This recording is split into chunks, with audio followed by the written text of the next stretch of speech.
महिला को अपने शरीर पर बहुत ठंड लग रही थी, लेकिन उसने बिना कुछ कहे अपने कपड़े उतार दिए और बर्फीली झील में उतर गई। लेकिन जैसे ही उसने अपना शरीर पानी में डुबोया, वो बर्फीली झील में जम गई। वो इतनी गुस्से में थी कि जितनी जल्दी हो सके किनारे की ओर भागी, लेकिन उसने वहां रुकने की योजना नहीं बनाई थी। जल्दी उसे एक अच्छा विचार सूझा। उसने झील में एक झाड़ी डाली और झाड़ी के उछाल का सफलतापूर्वक उपयोग करके धीरे धीरे झील के बीच तक तैर गई। फिर अनुमानित स्थिति की पुष्टि करने के बाद वो बिना किसी हिचकिचाहट के उड़ान भर गई। अप्रत्याशित रूप से पानी के नीचे एक गीला विमान था। पता चला कि इस हवाई हमले की दुर्घटना में लिसा ही एकमात्र जीवित बची थी। वो मूल जंगल में फंसी हुई थी और जानती थी कि उसे कैबिन में चुपके से जाना होगा। उसे मदद के लिए कैप्टन का सैटेलाइट फोन ढूंढना था, लेकिन इस समय फोन कहीं गिर चुका था। उसने देखा कि उसके फेफड़ों की क्षमता खत्म होने वाली थी। लिसा को 2 बैग उठाने थे। उसने अपनी आखिरी सांसें झील तक बैग पहुंचाने में लगा दी, लेकिन अप्रत्याशित रूप से जैसे ही उसने किनारे तक तैरने की पूरी कोशिश की, उसे अचानक किनारे पर जानवरों की आवाज सुनाई दी। लिसा ने कभी सोचा भी नहीं था कि किनारे पर एक लंबी टांगों वाला भालू है। उसने किनारे पर बिस्किट का एक बैग देखा जिसे भालू खा रहा था। लिसा गुस्से में आ गई और भालू पर चिल्लाई, लेकिन भालू को उसकी जरा भी परवाह नहीं थी। उसने उसे एक ही सांस में खा लिया। उसने लिसा पर चिल्लाया भी। जब लिसा इस बारे में कुछ अवाक थी तो उसने अचानक देखा कि भालू किनारे पर पड़ी लाश के पास चला गया था। लिसा डर गई और उसका दिमाग खराब हो गया। वो भालू को केतली से मारने की जल्दी में थी, लेकिन भालू ने बस पलटकर उसे देखा। वो किनारे पर पड़ी लाश की ओर मुंह बढ़ाता रहा, लेकिन जल्द ही भालू पलट गया और चला गया, क्योंकि वो उतना सुंदर नहीं था। जब तक भालू उसकी नजरों से ओझल नहीं हो गया, लिसा ने गहरी सांस ली। इस त्रासदी को दोबारा होने से रोकने के लिए उसने सबसे पहले अपने साथी की लाश को दफना दिया। फिर उसने अपने द्वारा उठाए गए 2 बैकपैक देखे। उसे उम्मीद थी कि कुछ उपयोगी मिलेगा, लेकिन बैकपैक में जो इलेक्ट्रॉनिक उपकरण था वो पानी का पंप नहीं था, वो एक चार्जर था। ऐसा कुछ भी नहीं था जिसका वो इस्तेमाल करना चाहती थी। जब लिसा इस बारे में थोड़ी निराश हुई तो उसने अचानक पाया कि दूसरे बैकपैक में कुछ भी नहीं था और वो एक प्लास्टिक के बैग में कसकर लिपटा हुआ था। लिसा को उम्मीद नहीं थी कि उसमें ढेर सारे बैंक नोट होंगे। शुरुआती अनुमान लगभग 2 मिलियन युआन था, लेकिन लिसा खुश नहीं थी, क्योंकि ये खतरनाक आदिम जंगल है। ये बैंक नोट रद्दी कागज की तरह बेकार है। इसी समय लिसा को अपने बैग में एक दवा की शीशी मिली।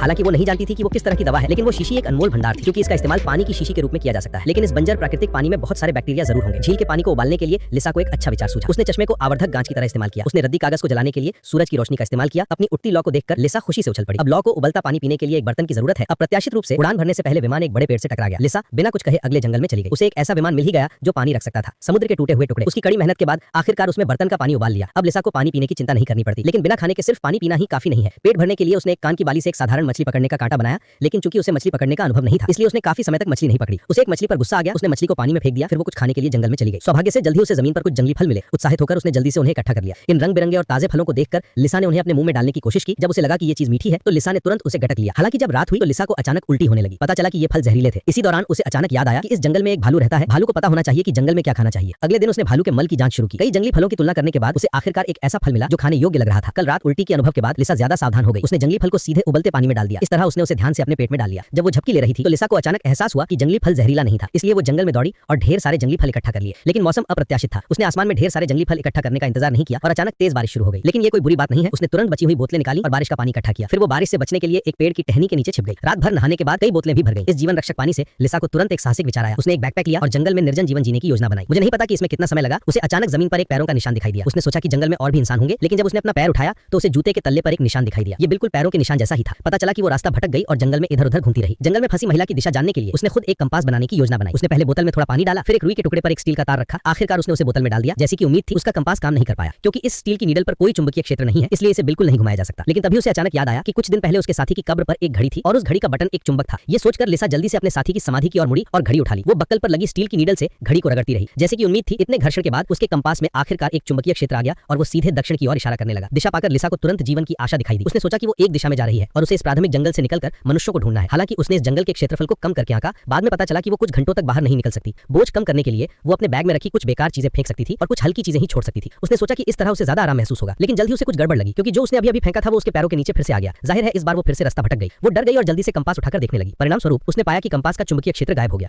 तब तक उसे याद आया कि वो घड़ी जो वो भूल गई थी किनारे पर थी। सौभाग्य से पत्थर बीच में से खोखला था। जल्द ही लिसा पत्थर से बाहर आ गई। अपने से कुछ मीटर दूर के गड्ढे को देखते हुए लिसा एक बार फिर से निराशा की स्थिति में आ गई। अप्रत्याशित रूप से इस समय उसने अचानक एक बोतल के दूर और दूर जाते हुए की आवाज सुनी। सच्चाई का पता लगाने के लिए लिसा ने धीरे धीरे उसके बगल वाली दरार में खुदाई की। जैसी कि उम्मीद थी, उसे आखिरकार एक गड्ढा मिल ही गया, लेकिन वो गड्ढा एक चट्टान पर था। उसने चट्टान पर चढ़ने की कोशिश की, लेकिन नतीजा एक और दुर्घटना हुई। सौभाग्य से चट्टान के नीचे घना जंगल था। कई धीमी दौड़ों के बाद लिसा को कोई जानलेवा चोट नहीं आई। आधे घंटे बाद वो कोमा से जागी। जांच के बाद उसके शरीर पर कोई घाव नहीं था, लेकिन इस समय उसका बायां पैर उठाया नहीं जा सकता था।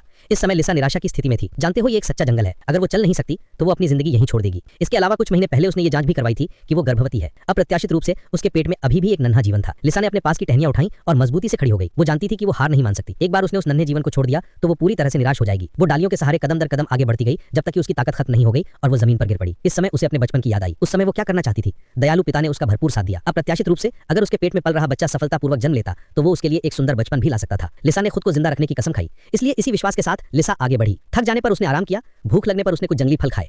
मुझे नहीं पता कि कितनी देर बाद लिसा आखिरकार एक नाले के पास पहुंची, लेकिन वो यहाँ नाले में फंसना नहीं चाहती थी। इसलिए उसने एक सूखी लकड़ी ढूंढी और उसे नदी में डाल दिया। वो बलपूर्वक नदी पार करना चाहती थी, लेकिन तेज नदी ने उसे नीचे की ओर धकेल दिया। जिंदा रहने के लिए लिसा को लकड़ी को कस के पकड़ना पड़ा, लेकिन जल्द ही लकड़ी नदी में बह गई। इस समय लिसा को अपना पूरा जीवन याद आ गया। फिर उसने अपनी आंखें कसकर बंद कर ली और नदी को उसे किसी अज्ञात स्थान पर बहा ले जाने दिया। लेकिन इस समय उसकी यादें अचानक उसके घर लौट आईं। उसके प्रेमी के दबाव में उसके पेट में पल रहा बच्चा सफलतापूर्वक जन्म ले गया। अप्रत्याशित रूप से वास्तव में कोमा में पड़ी लिसा को भी पास के मछुआरों ने ढूंढ लिया और उसे किनारे तक घसीट कर ले गए।